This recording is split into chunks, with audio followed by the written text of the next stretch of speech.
So what makes a good board member, it's tried and true. It's head in, fingers out. That's the opposite of what you've been doing all your career. Other things that make good board members are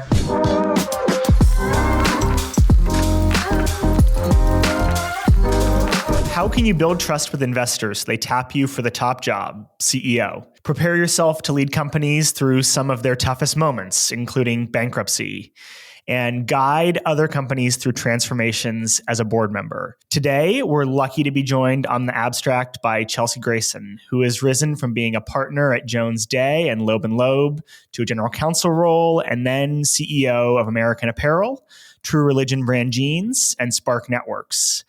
In addition to serving on the boards of these companies and at a number of other companies, including household names like Sugarfina and Xponential Fitness, she most recently joined Pivot as a managing partner to work on corporate restructurings, where she has a lot of experience both from the board level and as an operator. Congrats on that new role, Chelsea, and welcome to the Abstract. Thank you so much for having me. I appreciate it. I want to get started by asking you a little bit about your path into law. I think, as you know, many of our listeners are chief legal officers, general counsels, other folks who work on in-house legal teams. What inspired you to become a lawyer at the very beginning? What an existential question to start with. Boy. Well, from a really young age, my grandparents just kept saying she's going to be a Philadelphia lawyer, which is a really old-fashioned way of just saying she's adversarial, I guess, or better characterized as she vigorously advocates for her client's position, or my client being myself at that young age. So I had sort of heard it over and over and over as I was growing up. And, my parents being old hippies, who met at Berkeley in the 60s, my grandparents were union people from, the early days and the Depression and coming out of that. So, household was sort of open to lots and lots of healthy debate and lots of interaction at the dinner table, which people don't even know about today. Hardly anyone ever sees anymore. Everyone's so busy. So it was sort of, drummed into me from an early age. And then, it sort of went from there. I was an English lit major at UCLA, go Bruins. And, as an English lit major with a minor in biz econ, which came into play much later on, you're reading a text, you're taking a position on the text, you're advocating for that position, and you're pulling out examples, from that text. And then mostly in the later parts of getting your degree, you're not writing a final, you're, arguing with the professor, in the office and debating the position. So kind of prepared me really well for ultimately going to law school. When you became a lawyer, you ended up, as I mentioned, sort of rising to become a partner at two great law firms here in Los Angeles. Was that a difficult path? What was it like at that time? Like, do you have strong mentors who were able to bring you there? Or did you feel like you really had to advocate for yourself to become a partner? Tell us about that journey. Yeah, that's a really good question, because I do feel like the art of mentorship is lost today. And I really regret that for the millennials and the Gen Zs and the young Gen A'ers that are coming up. I really try to give that to folks as they come up, including my kids, who, sometimes accept it and sometimes don't accept it. It doesn't matter. Your kids never think you're very, very cool at all, but yeah, absolutely. And I mean, back then we were taught to seek mentors. I don't even know if we had the word mentor back then. It was just, we were taught to invest in relationships with the older seasoned folks in the office. I understood when I got to Jones Day, for example, skipping over a lot of detail, of course, I understood when I got there that I had to understand the leadership structure of the firm, which most people today, if you ask them what's the leadership structure at your organization, they might be able to tell you the CEO, but not much else. So I understood who the managing partner was, who was on the comp committee, who was on the partner committee. I understood which all the different practice groups, who ran those practice groups nationally, who ran those locally, who ran each of the offices. I very much wanted to understand who was in control of my career. And then I I proactively sought to develop relationships with them, whether it was, what can we work on together if that's appropriate? Whether it was, what can I do for you? Otherwise, how can I help you out? Or is there a committee I can join? Is there something I can do that, contributes to your pro bono, platform, whatever it is? So I really sought to try to control the direction of my career and understand, the relationship with the decision makers in my career on the one hand.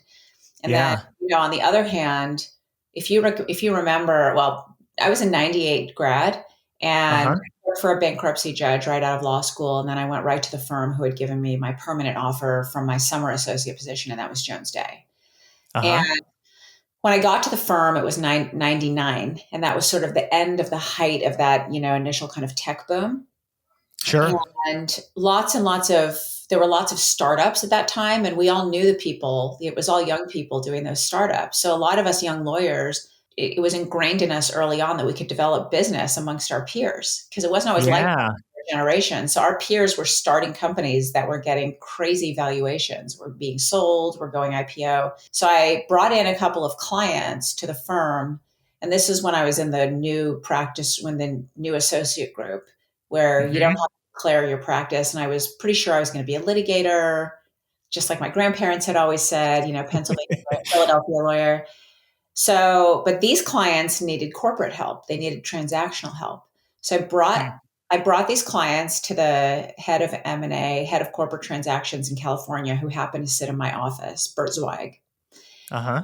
And I said, I've got these clients. You'll know what to do with them. This isn't my area, have fun. And I just thought I was really so amazing because I was a little first year bringing in clients. And he said, hold on, not so fast. We are very, very, very busy in our group. I don't have any hands to spare. And congrats for bringing in these two clients, but you're going to have to help me out with this work. And I said, well, what? I don't know anything about corporate transactional work. I'm a litigator. And he said, that's cute. You're not anything yet. He said, you're literally a second year lawyer in your first year of practice out of a clerkship. He said, you don't know what is going on. He said, come on, it's going to be fun. Let me just teach Mm-hmm. you. You never know. And I never looked back. I became a total deal junkie, Huh. glommed onto him, realized he was my rabbi for life, did all my deals under him. He was so happy to tutor me. He only took two associates every year to train and develop. And this was the last 2 years of his career before he retired from the law completely. And I Oh, was able wow. to train with him for 2 years. And he trained me to be an honorable lawyer, an ethical lawyer, a principled lawyer. He taught me to Mm-hmm. be intellectually curious. At the very end, he was still debating what defines a security. Is an LLC a security? Because these were sort of new beasts. So I mean, he was curious to the end, and everything I learned about the fundamental meat and potatoes of being a deal lawyer, a transactional lawyer, I learned from Bert. Mm-hmm. So absolutely from day one, I do think it's vital to have someone train you how to do it right, for someone to show you doors that you didn't even know existed to rooms you didn't even know existed. It's not about they Mm-hmm. open doors for you. I mean, there were places he took me, people he introduced me to that I would have never even known to ask to network with had it not been Right. this 67-year-old, curmudgeon from the mid, from Cleveland, transplant to LA. But the two of us together, it would never happen. And he just gave me my start. He launched me and it went from there. The other thing that I love about the story that you just told is the idea of agency there, right? That you have some agency over your career. You can shape the arc of your career. You can try to, find the right people or open these doors for yourself. That is in balance, I guess, with the idea that you need others to help sort of pull you up. There's always Um, somebody there's always somebody, even if you're the CEO of a big public company, you still have a board. That's your boss. mhm. Their whole job is to be your boss. Even if you're their boss, if you're on that board, you've got a chair. Even if you're the chair of that board, there's shareholders. You Yep. always have somebody who's in control of your career somehow, some way. And if you don't understand that power structure and that dynamic, and you don't Mhm. invest in those relationships and communicate correctly, you're sunk. Super wise. When you transitioned to go in house, first general counsel role, actually, I think maybe I guess I would say your only general counsel role because you ended up rising to become CEO at American Apparel. How did that come about? You'd been a successful partner for 12, 14 years, something like that. Yeah. Was that, was that a scary leap? Who did you go out and seek out that opportunity, or did it come to you? Yeah, where did that come from? I mean, if you look at my high school yearbook, my senior yearbook, they made us all put a little blurb under our senior picture. And mine was, it was sort of Sure. like, where do you see yourself in 10 years? And, I said, I see myself, running a big company in the corner office on the 50th floor of a high rise downtown. Yes, I sort of planned it out, but not like that. I had, well, there were two parts to the question. One was, how did I get to the GC job? And then Yeah. switch to the CEO gig. I mean, I was not planning on going in house. You make a lot of money at a partner at a big law firm, and I was an equity Sure. partner, which is pretty rare, especially for a woman back then. And, I was never planning, I was at Loeb, but I was planning to laterally transition back to Jones Day where I had started.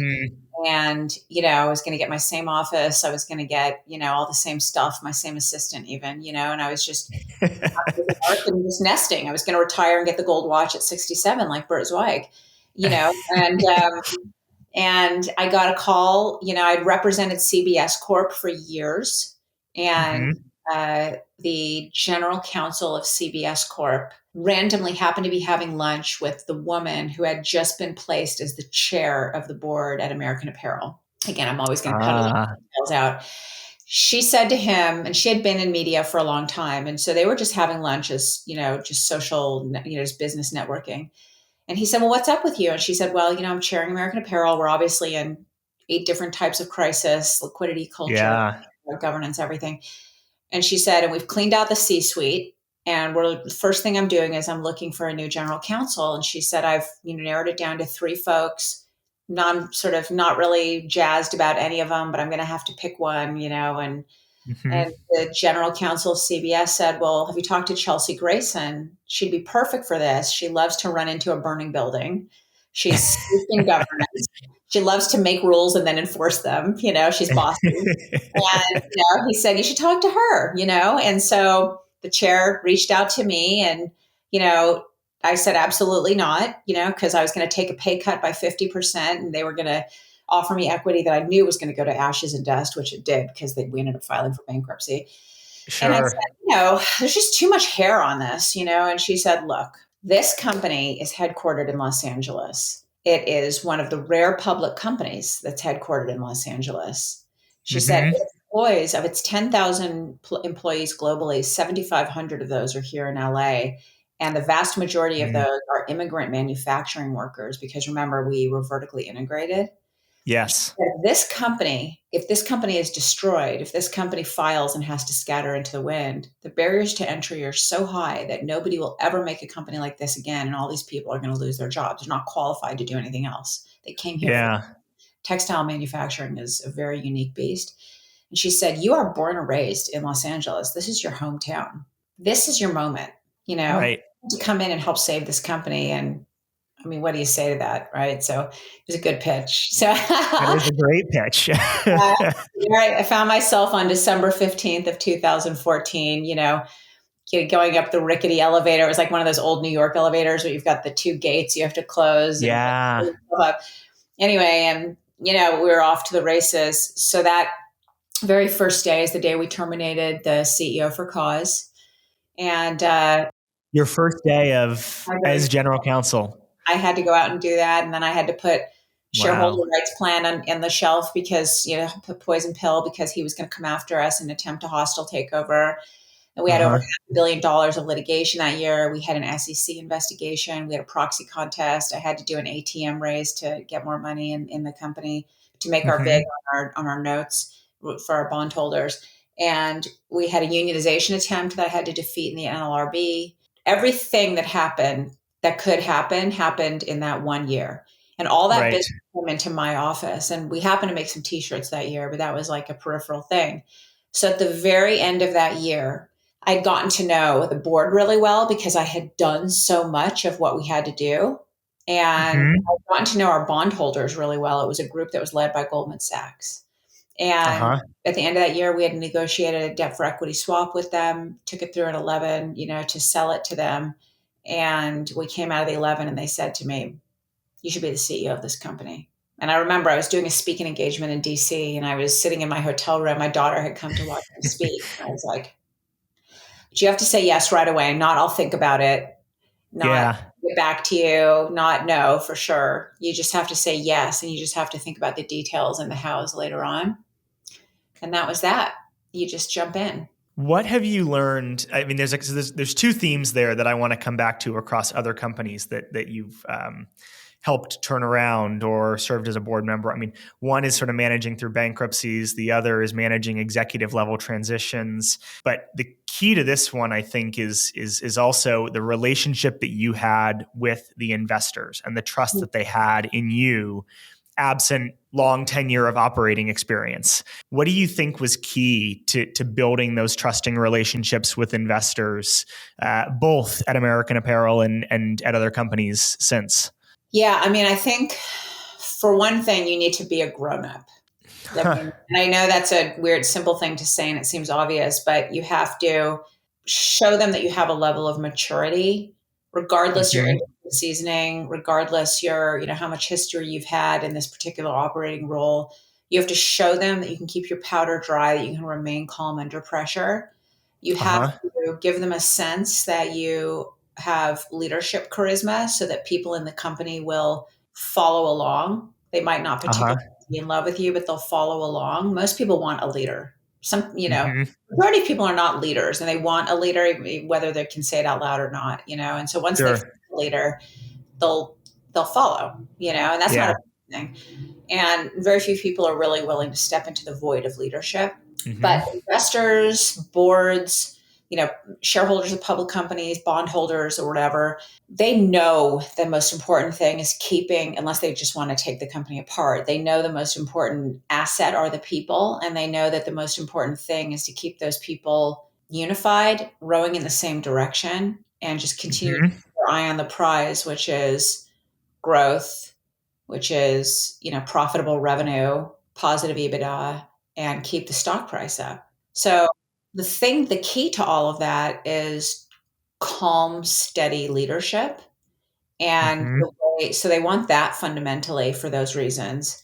And in connection with that, they need to understand, they need to see and feel that you're communicating with them to the extent you can. Public companies, there's obviously restrictions, but they want to get the sense that you're communicating with them as transparently as possible, as honestly as possible, and as frequently and regularly as possible. Mm-hmm. That's very easy. Then obviously they want to understand that you have this operator experience. Okay, it's what it is. But that's kind of in some ways, a second, especially when you're in a crisis situation like that, when they Mm-hmm. need to urgently put someone in that seat, Mm-hmm. because the thing about, just talking about the board of directors for a second, I mean, the board's first and last job is to hire and fire the CEO. And that's based on this concept of Yes. you always have to be thinking about, do we have the right CEO in place? Can we trust the CEO? Mm-hmm. And you're constantly asking that question within the boardroom, and if you don't, you immediately have to think about successor planning, whether it's sooner rather than later, or we can do this, over a period of time, planfully or what have you. So those Mm-hmm. are all the things that go through people's minds. It's really just about leadership in that position. Can you tell us a little bit more, just based on the sort of broad experience, about managing CEO transitions, things Yeah. that you've seen that can make that process maybe a little bit less acrimonious or adversarial, and ways that folks can get it right, even if it's inevitably going to be difficult? I mean, look, obviously, unless it's a situation where you're just terminating somebody and, it's going to necessarily be adversarial. If you Yeah. if you can, again, try to plan it out. I mean, the CEO knows always that they are constantly being evaluated. Yep. You could have been there for 3 months. You're constantly being evaluated. That's no secret. The CEO knows that every time the board convenes to executive session at the end of the regular board meeting and kicks the Mm-hmm. CEO out, they're talking about you. I mean, they know this, right? Like that's the bummer part of being a CEO. I mean, it's just like it's a very lonely and alienating job. you know Mm-hmm. but as much as a board possibly can, if you've got time, you should loop in the CEO into as much of those conversations as possible, maybe all of those conversations. How much more of your plan do you have left? After you've accomplished these things in your plan, do you have a second part to your plan? Do you want to stick around and Mm-hmm. implement that? If the person is thinking about moving on to something else, they've gotten another offer, or they're thinking about resigning or what have you, that's going to be really peaceful because they want to go. You understand Yeah. to let them go. You should include them in as much of the retaining, one of the search firms, interacting with the search firm, interviewing all the candidates as they come down the pike. Mm-hmm. Um, if you have time and it's planful, but you think the CEO is not going to be ready to go, even when you let them know that, look, your time here is coming to an end. We're not firing you, but we're going to ask you to resign, then Yeah. you might want to start to do some of that process behind the scenes because they're going to say no to whoever candidate you pick for them anyway. I mean, they're going to be salty. I mean, let's face it, people are petty, Yeah. people are preservationists, at heart, and so they're going to stymie the process and might even turn candidates off, by not being particularly amicable. So you want to be careful about those interactions. You definitely want to Oh, understand, that's interesting. the CEO stance. Yeah. But, look, once you've made a decision, again, and assuming it's not the dire situation where it's got to happen and it's got to happen right now, as much as you possibly can, have that CEO bring the person you've now chosen to replace them into the office, introduce them to the group, have a big town hall, have a few weeks of overlap where there's a handoff period. You're introducing them around warmly. You're telling your group, your team that, look, this is great. This is peaceful. This person's going to be a remarkable replacement for me. I'm a phone Mm-hmm. call away if you want to talk socially, but no more business chatter because it's confidential and I can't know this stuff once I'm on the outside of the company. If you can do it like that and you can have the CEO co-signing their replacement, best case scenario. And sometimes it happens like that, in the best of Mm-hmm. cases. In the worst of cases, you've got a founder CEO that, you've got to rip out of there because founder CEOs can sometimes stick around too long and it's not Sure. good for them. The longer they stick around, something bad is going to happen and then you've got to axe them, you know? Right. And in a situation like that, the best thing you can do is drop in somebody who immediately coalesces everyone around them and says, look, you can stay or you can go. I won't be Mm-hmm. upset if you leave. But if you stay, although I can't tell you who to talk to and who not to talk to, so you can still talk to your former boss, the founder, who I'm sure, everyone worships a founder CEO, right? So Yeah. still talk to that person socially. You just can't talk to them about what's happening in the business. But the important thing is to show people that you're not modulating their behavior, that you Hmm. really want them there. You really appreciate all the value they can bring to the business, but you're not imposing all sorts of arbitrary rules that make people feel more and more like I'm going to be a bad apple and I'm going to be disloyal. I'll hold on to this job Right. paycheck, but really my loyalty lies with this person outside the four walls. Because unless they're rowing in your same direction all day, every day in the company, they're rowing against you. And Mm-hmm. so that's the biggest thing, is to reduce the tension, not to put a V in between you and the person you just ousted, to reduce the adversarial nature of it as much as possible, calm it all down and say, it's all good. You can talk to whoever you want, you can miss that person or whatever. But when you're here, this is your job. And on the flip Yeah. side, send a message that says, by the way, nobody's indispensable. So I'm going to be evaluating everybody in my first 90 days here. And if I find that you're good, but your loyalties are split and you're not here to work every day, 9 hours or whatever, then Mm-hmm. yeah, we're going to have to part ways, and that's okay too. I think that's great advice. I mean, I personally, as an employee of a business, have been through 3 different founder CEO to outside CEO transitions. And it's not always easy for everyone who's there. And you hope that the person who's coming in is sometimes going to be a bit more of an operator or know how to bring the business to the next stage.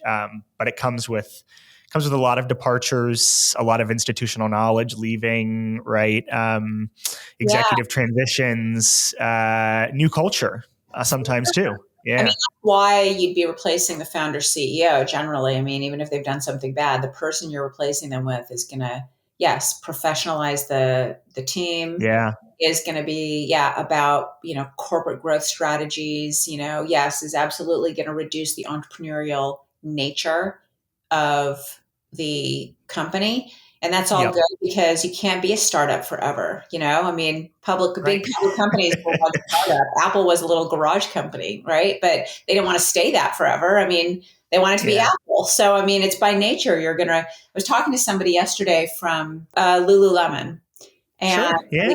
from Lululemon, and she said that up until about, I don't know, 4 or 5 years ago, one of their core, companies always have a set of core values, and she said one of the Hmm. core values was entrepreneurship. And she said, and then Huh. about 4 or 5 years ago, they took that out of their core values and they redid their core values. And some people Interesting. bemoaned that. She said, but Yeah. it's obvious when you get to be you're an $8 billion company or however big Lulu is, you're no longer an $80 million startup. Of course, you Hmm. aren't be entrepreneurial anymore. I mean, you can't be. You can't afford to be. You're a big public company. There's rules. You have fiduciary Huh. obligations to people. So I think that just that happens for sure. And you're right. Culture changes when you bring in the replacement for the founder CEO, and not everyone's going to stick. But like I said earlier, nobody is indispensable. Absolutely Mhm. nobody. I mean, not even the president of the United States. We've got a spare, right? We've got a VP. So, and so, yes, institutional knowledge, yes, institutional history, yes, understanding of everything that's transpired before, but that's not always a good thing. You know, Mhm. that's not always a good thing. Holding on to that stuff, hoarding Yeah. that information, doing the same thing we've always done, working on tradition. Sometimes it's better to shake it up and just have someone drop in and say, I'm just going to, do something better here. I want to ask you a little bit more about your experience with board service, and I promise we will get to True Religion Yeah, yeah. and Spark and others. But your time at American Apparel was really the start of joining corporate boards. First of all, sort of, what do you think for folks coming out of the legal profession or coming out of working as a general counsel? What do you think makes a good board member? And I think a sort of secondary part of that question, right, is how do folks position themselves for board seats, including at public companies, right? Maybe private and public companies both. Yeah, it's a really good question. So, what makes a good board member? It's tried and true. It's head in, fingers out. It's I the like exact that. opposite of what you've been doing all your career. So, you're That's not great. doing. Yeah. You absolutely have to remember that for a few reasons. One, it's the only thing D&O insurance policies cover. If they find out you've been meddling, they're not going to cover anything. Hmm. So, got to prove that you haven't been meddling in the operations and management of the company, the day-to-day operations of the company. That's also important when it comes to kind of corporate shield stuff, but we won't get into all of that. But it's also important because there is already management there's a management team, there's a middle management team, there's the staff generally. Those Hmm. people, that's a huge payroll for any company. They're being paid a lot of money collectively to run the company day to day. Hmm. They don't need you. They don't need you stymieing their efforts. They don't need you getting in their way with lots and lots of questions. And you're certainly not getting paid the way they're getting paid, to do their jobs as a board member, by the Right. way. You're not getting paid the way they're getting paid for sure. We can talk about that in a sec. So you're not doing it for the money, that's for sure. So, well, of course, you're there to, if anyone needs anything, they can ask you for guidance. They can ask you to talk to them for 30 minutes, maybe to work out an issue that they're experiencing that you may have seen 27 times in your career. That's why you're there. Hmm. You've had a seasoned career. You've seen a lot. You've done a lot. You're there to provide guidance when asked. There's Hmm. another way of saying this, by the way. It's ask, don't task when it comes to how Huh. it deals with management. So you can, during a board meeting or even ahead of a board meeting in prep, you can ask questions, but you should never task anybody with doing anything. Oh, can you prepare a spreadsheet so I can see? Can you make a dashboard so that I can track? Can you make a deck for this and present it? That's just a lot of work for people, and it takes them away from the day to day operations. So again, Interesting. a guiding light. If they have to ask you questions, if they need some advice, you can drop in and do that.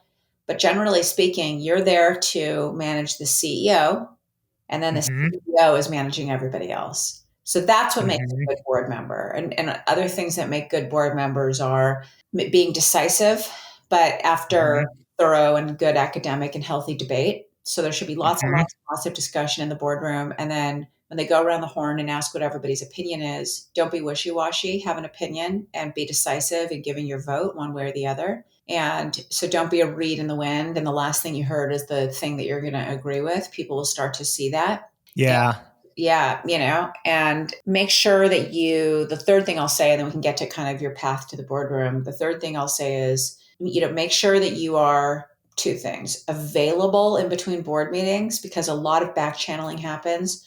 Usually it's your chair, that's reaching out and getting people's opinions and thoughts about stuff in between board meetings, so that once you get to Sure. the board meeting, you don't waste time on that, or just notifying people of things that are happening so they're totally up to speed when you hit the board meeting. Make Mm-hmm. sure you're available for that. There's lots and lots of stuff that happens in between the actual board meetings, and make sure that when you're called to duty, you're prepared to drop in, because that is for sure one of the things that you need to be prepared to do when you're a board member is step up to the plate and be a chair of a committee, step up to the Mm-hmm. plate and be a member of a special committee that has to investigate something, step up to the plate and drop in as an interim CEO if we have the tragic situation where we have to get rid of the CEO very quickly, Mm-hmm. step up to the plate and get on Squawk one morning and talk about the company, whatever Yeah. it is, whatever it is within reason, be prepared to do that. And I would just say for lawyers, coming up, the path to the boardroom, first and foremost is in your practice, be in the boardroom as much as possible. So I was in the Mm-hmm. I was in the M&A group, when I was a partner at Jones Day and Loeb, and so yes, I was doing a lot of deals, but in the end, I really tried to be more of a board advisor. So I'd have my Yeah. associates making the documents and doing the minor negotiations. I was in the boardroom counseling the board and the CEO. I was in the board Yep. providing updates. I was negotiating the big points and then bringing them back and giving a status report to the boardroom. So then you understand the mystery of the boardroom, because lots of people are scared of that room. You understand the dynamic Mm-hmm. of how it works, the etiquette, how people act, what you can do, what you can't do. So there's no mystery any longer, so that's cool. So once you arrive at your first board seat, you kind of know how it works, number one. Number two, you network a lot when you do that.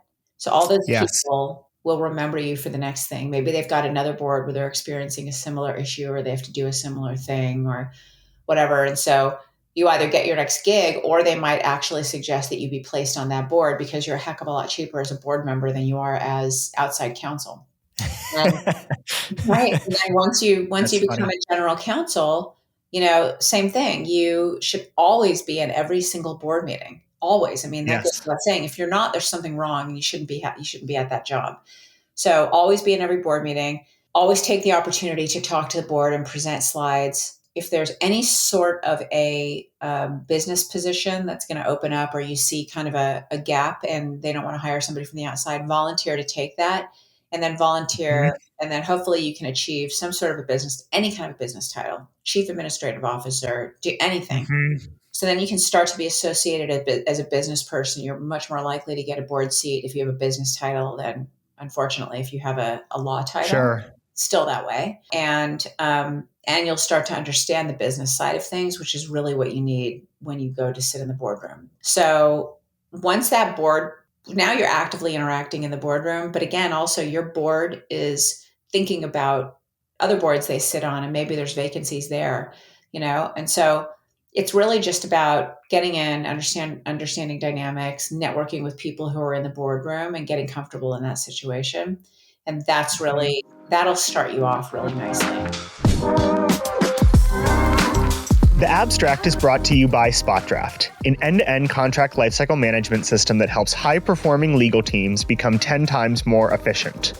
If you spend hours every week drafting and reviewing contracts, worrying about being blindsided by renewals, or if you just want to streamline your contracting processes, SpotDraft is the right solution for you. From creating and managing templates and workflows to tracking approvals, e-signing, and reporting via an AI-powered repository, SpotDraft helps you in every stage of your contracting. And because it should work where you work, it integrates with all the tools your business already uses. SpotDraft is the key that unlocks the potential of your legal team. Make your contracting easier today at SpotDraft.com. Let's talk a little bit about true religion, which I think is an interesting case of moving from the boardroom into the CEO role for you. Tell us a little bit how that came about. Was that another turnaround? And I think another sort of question in there too is when is that right? Because there's probably a number of situations where it's wrong for a board member to step in and become the CEO, or that's not good governance. But there are certainly circumstances where that might be essential. So yeah, tell us a little about true religion. Yeah, I mean, true religion. So when back at American Apparel, it was Goldman Sachs that asked me, they were our largest bond holder. They asked me to step into the CEO role. Then they're not going to hold on to the company for too long. So they asked me to beautify it and take it to market. So we retained a banker and we put it through a process. So a couple of years later, we sold it to another public company. Goldman Sachs came back around to me and said, "What do you want to do next?" And I said, "Oh, I want to sit on boards. I think that looks like a good lifestyle to me, Yeah. So me too. They said, sure, of course. And so they said, well, we own True Religion. And the company just came out of an 11 and they're, going to make another go at it. And so we'd love for you to step in and chair audit because we still trade those bonds publicly. So we are allowed a board designee, but it can't be one of us because we'd constantly be cleansing ourselves of MNPI. So we want someone we really trust to chair audit. So you're right in the thick of it. You can't report stuff back to us for the aforementioned reason, but we trust you because we've seen you in action for, 4 years or whatever. So I started out actually as a board member at True Religion, and I started out chairing the audit committee. It very quickly became obvious that the CEO, he was going to resign. He wanted to transition out, and so we started talking about me, stepping in, and that's totally appropriate. It didn't happen with urgency necessarily. It happened quickly, but not with urgency. It was not a bad situation. Again, I knew the company very well by the time they asked me to do it. I had been on the board for a while. So I knew the company, the people knew me. They really liked me.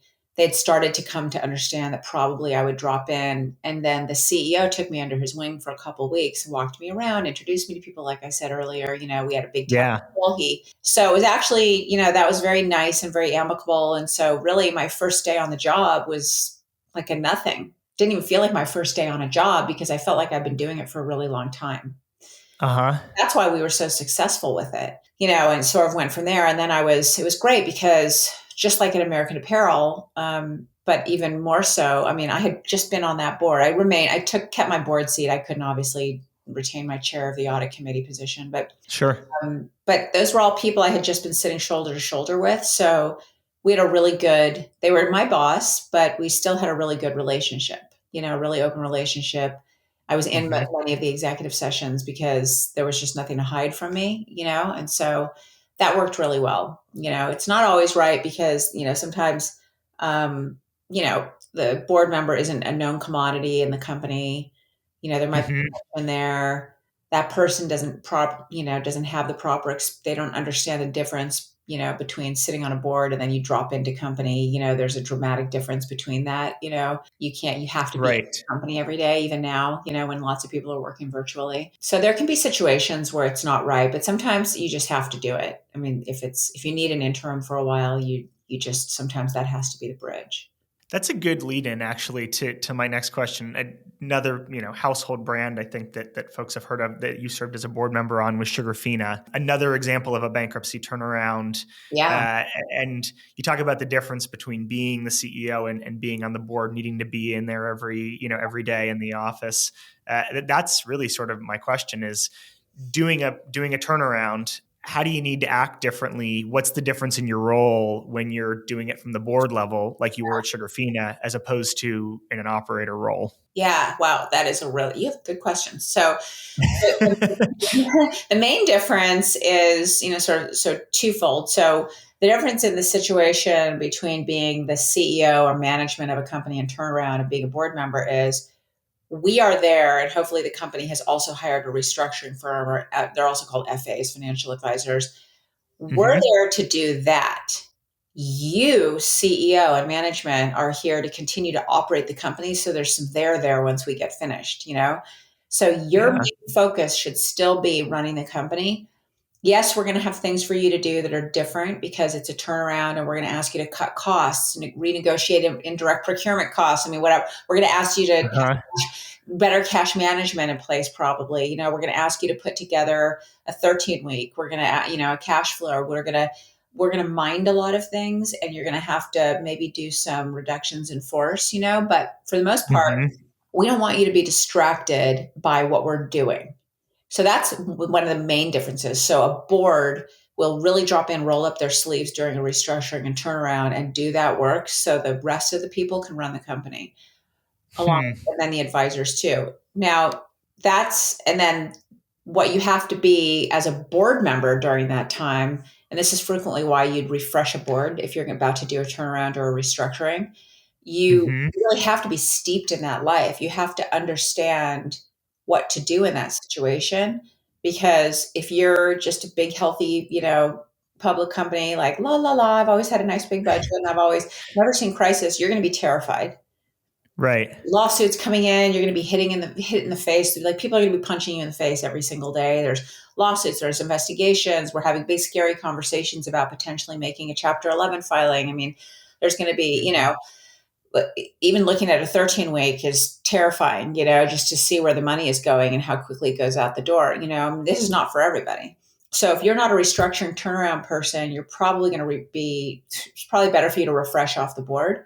So that's how you would drop in as a board member in that situation, as a person who really does this, for a living, Right. and has the right network and isn't going to scare under pressure. Mm-hmm. I've spoken to a number of GCs who've led their companies through bankruptcy. And some of those, by the way, have led to like the total wind down of a company, which I think is Totally. probably pretty tough. When you've done this, you've been able to turn around some of these businesses and lead them out the other side. What's your North Star? Like what are you really deeply focused on? I mean, look, I serve at the pleasure of the board, or if I'm the board, I'm serving at the pleasure of the shareholders. So if it's a public Yeah. private company too, my fiduciary obligations are always to the stakeholders, and those are generally the investors in the company. When you're in a zone of insolvency like that, it's also the lenders. The lenders become obviously intensely important, because the Mm-hmm. shareholders, their equity is going to go to ashes and dust.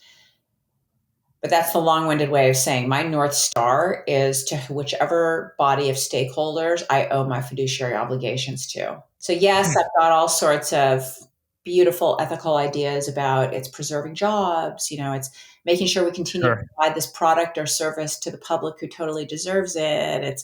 That's great. And those are things I think about, of course, and I continue to try to focus on. But my North Star is, who do I owe my fiduciary obligations to? Hmm. Full stop. That's great.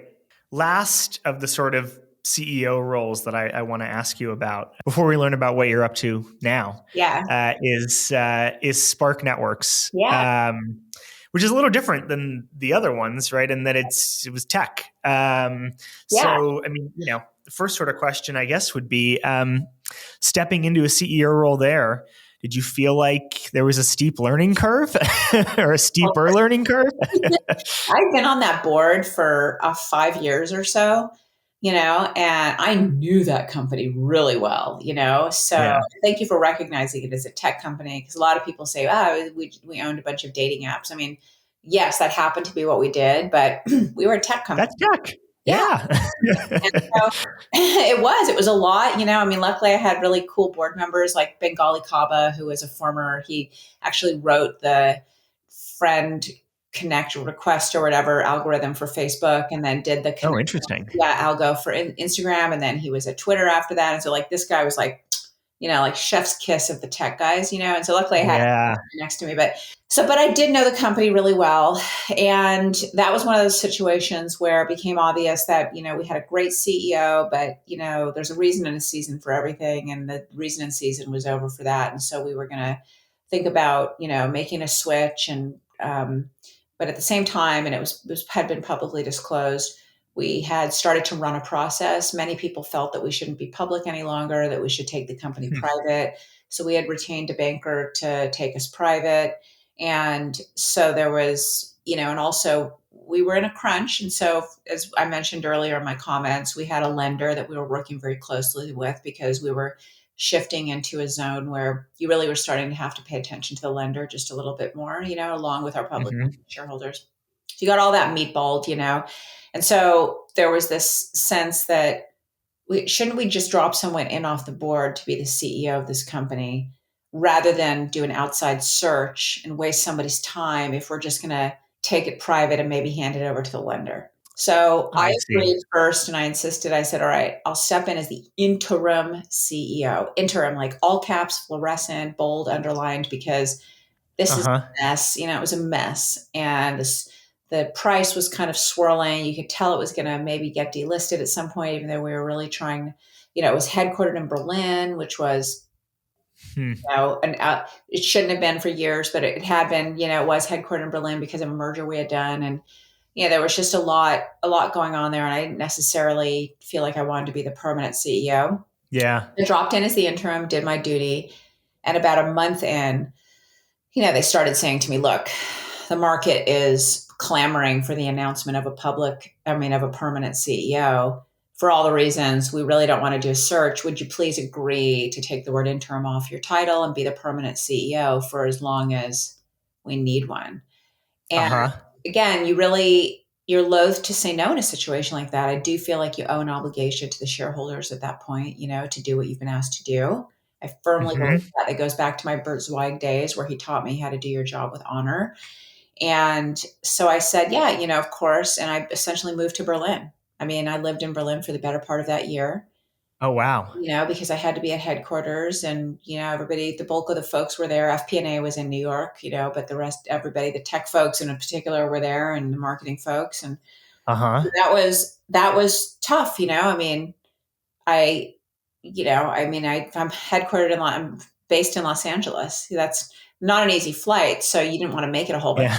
of times. So, and while I live on a plane and I do live on international flights for sure, because I tend to do a lot of global stuff, that Mm-hmm. it's different, essentially to kind of move your whole life, like that rather than go back and forth. And it was a transition, understanding the difference between, web-based engineers and app engineers, understanding what I Mm-hmm. needed to do with the first set of folks and why I needed to move to the second group of folks, understanding why it might be better to offshore that, Mm-hmm. understanding, going through the nuances of figuring out reheadquartering to here, Mm-hmm. working with the lender, everyone's very testy and everyone, really there's a lot going on, a lot of pressure. So, coordinating with those folks. I had lots of advisors. We had an FA. We had lots of law firms, as you might imagine.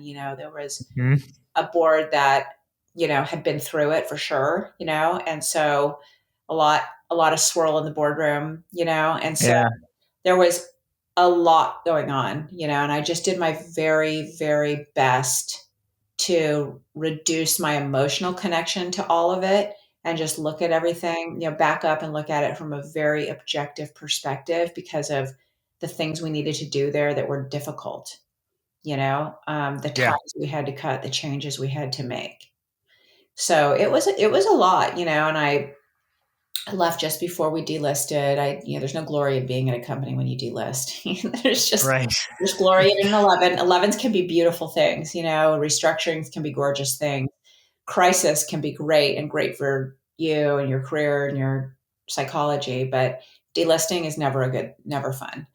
And we ended up handing it over to the lender, like I said. So it was a gig that was necessary for me to take. And I feel good that I did it. Mm-hmm. Um, it's just one of those things. You have to know that if you become a board member at a public company, you might have to do the craziest of things. Right. Tell us a little about what you're up to now with Pivot and working in restructuring. Yeah. So I've joined as a managing partner at Pivot, which is a new restructuring firm slash FA financial advisor that, is a group of, hardcore seasoned restructuring professionals most of whom I've worked with for decades. I'm sort of like Dorothy and the Wizard of Oz. I kind of collect Cowardly Lion and my, Tin Woodsman and my Scarecrow. And, we'd go down the Yellow Brick Road together. And so we, kind of collected ourselves and, from having all worked together on different things at different places over the years. Mhm. And we finally all at this point in our careers were ready to break off and, join a firm that amongst ourselves. And so it's run by my former general counsel at American Apparel after I stepped up to the CEO. Huh. He was also Uh-huh. general counsel at Sugarfina, which is how I got on the board there. And then, and he and I have worked together on many restructurings since then. Lance Miller, so he's the founder and CEO of Pivot. And Uh-huh. we're off to the races. We're very busy already. We're for companies that, public or private, when they feel like they can see crisis coming, there's a liquidity crisis, some kind of culture crisis, governance crisis, Mhm. a leadership crisis. And they either want to preempt the crisis, or they're in the crisis already and they need to manage all of that risk, whether or not they feel like they're going to file for an 11 at some point down the road. Some folks come to us and say, we'll never file an 11, and we help them avoid that. Some folks say, we'll never file an 11, and we have to slowly ease them into the reality that actually you're going to have to file an 11. And some Uh-huh. folks leave an 11 and say, or excuse my language, we're about to file an 11 and we haven't really prepped correctly at all. Can you help advise us? So it's for all stages, along that along that lifespan. And Uh-huh. bring in, again, financial help.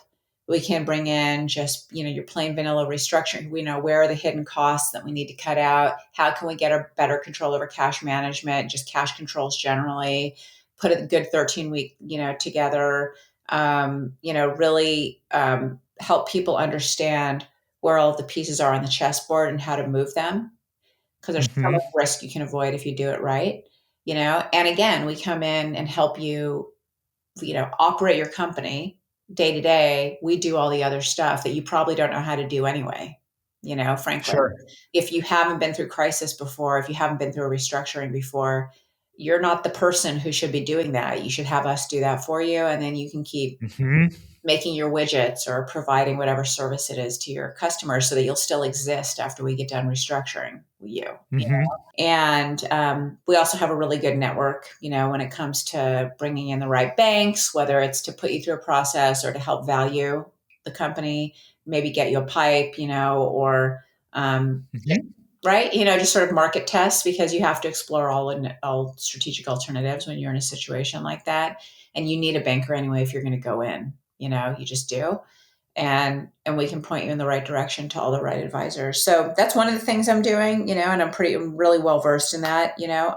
I come in, they bring me in either as an independent board member with the company that they're working with, or Uh-huh. I just do CEO consulting for that. Lots of CEOs want to have someone they can just talk to and bounce ideas off of and understand long-term strategy in this context. And I've done that, so I can chat with their CEOs about that. And then otherwise, I'm on the Xponential Fitness Board still. I Uh-huh. currently the lead independent director of that board. We're a New York Stock Exchange company. I chair audit in NomGov, and I've also been nominated to join the board of Beyond Meat, the plant-based food company. Oh, fantastic. Super cool. Wow. Yeah, super cool company, trade on the NASDAQ. That probably by the time you air this, it'll have become official, knock on wood, barring exigent circumstances. So Yeah. the meeting is May 23rd next week. So, Uh-huh. again, so I'm nominated to that board, and that'll be the vote. And then once I onboard, I'll chair risk, which is actually a kind of a new beast that lots of companies are Huh. exploring. So there's always been, of course, the three committees always are audit, nomgov, and comp. Yep. Sometimes they have different names, but those are essentially the three main committees of any public company board. Lots of public companies now, with the new rules surrounding disclosure requirements with respect to cyber attacks, are Yes. creating a totally new committee called risk. I mean, so there's always been something called a risk committee, but it's just never been something that's always been one of the main committees. So lots of Mhm. companies are creating a risk committee to deal with cyber, and then any other sort of risk they feel like they want to park there. Sometimes they want to move all the non-financial risk away from audit over to risk committee. And Mm-hmm. Beyond Meat is actually on the cutting edge of that governance. So they were really early adopters of this. So about a year ago, they created the risk committee, and the risk committee looks at cyber, continuity, Mm-hmm. non-gov on succession, also there's, a big handful of risk issues they deal with. I think they're really leaning in and really forward on this. And I love, it's a very, very progressive and at the same time, a very governance conservative board. So I think I'm really going to have a good time there. That sounds super interesting. Yeah. I'm going to have you back on in a couple of years to talk about some of the things that you've been through at Xponential and also Beyond Meat. Yes. Both really interesting companies. Yeah. Thank you. Yeah. And by the way, I'll just make a pitch for plant-based food. I mean, you don't have to be vegan or even vegetarian or even pescatarian. Yeah. You can be a flexitarian. Once a week, you can add one of the Beyond Meat products into your meal or make it a totally Beyond Meat meal or what have you. You can do it as Mm-hmm. much or as little as you want. It's about health, but it's also about a pro-environment lifestyle for sure.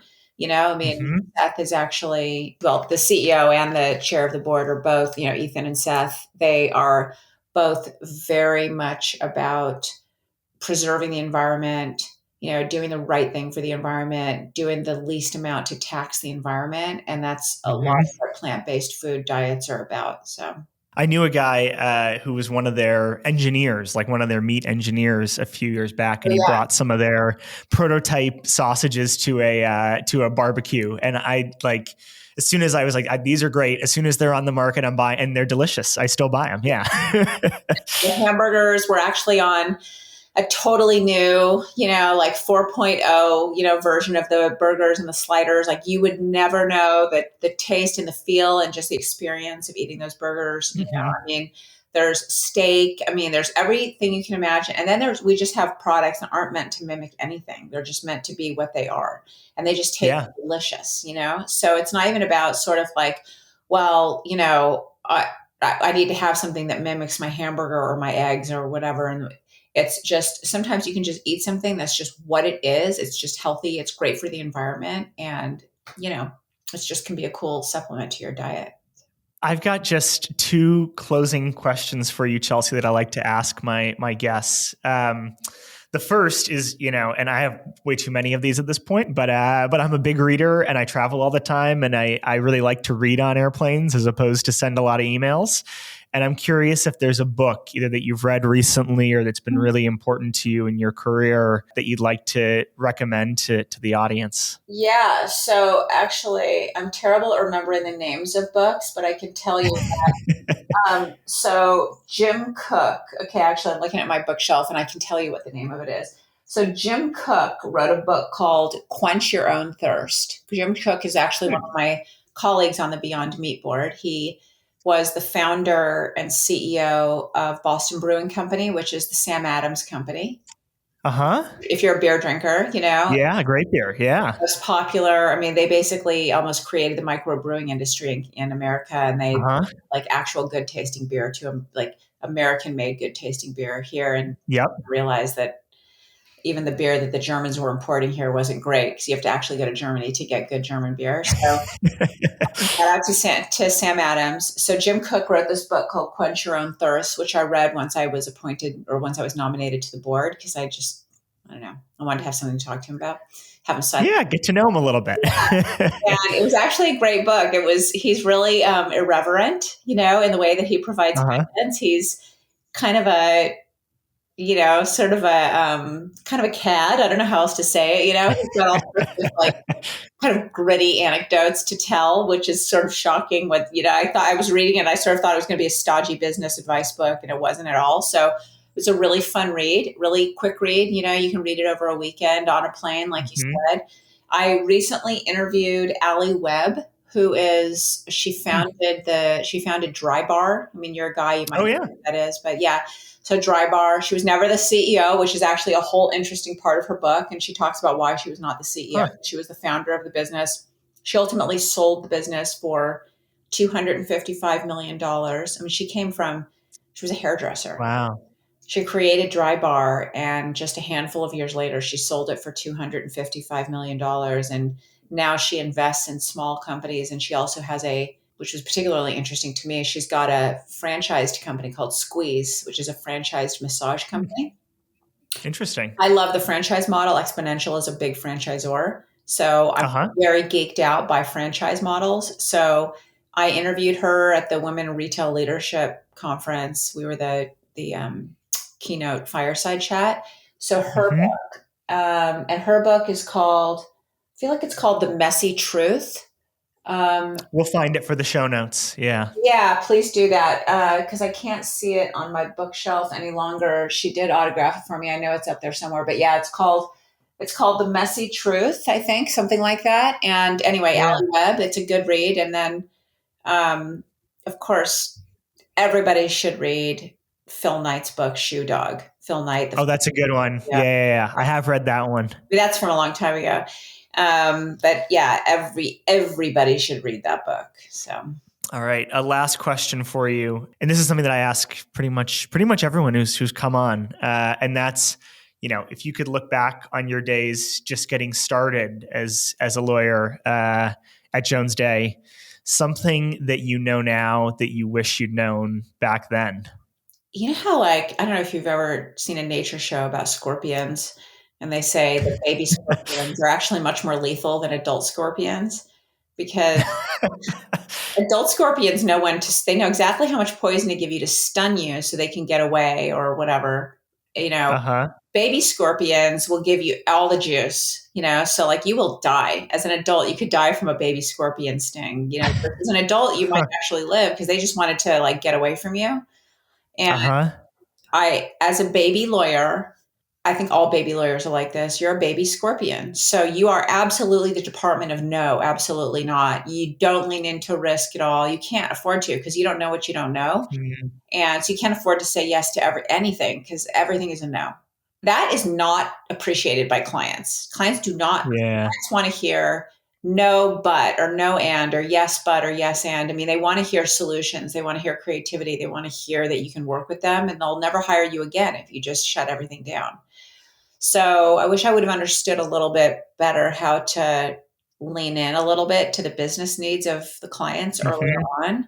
I learned it, of course, but it would have behooved me earlier in my career to learn that. That's a common theme, but I've never heard that metaphor used before. It's incredible. I'm going to start using that myself. I'm going to steal that. I put scorpions into every conversation because my birthday is October 24th. I'm a Scorpio, so.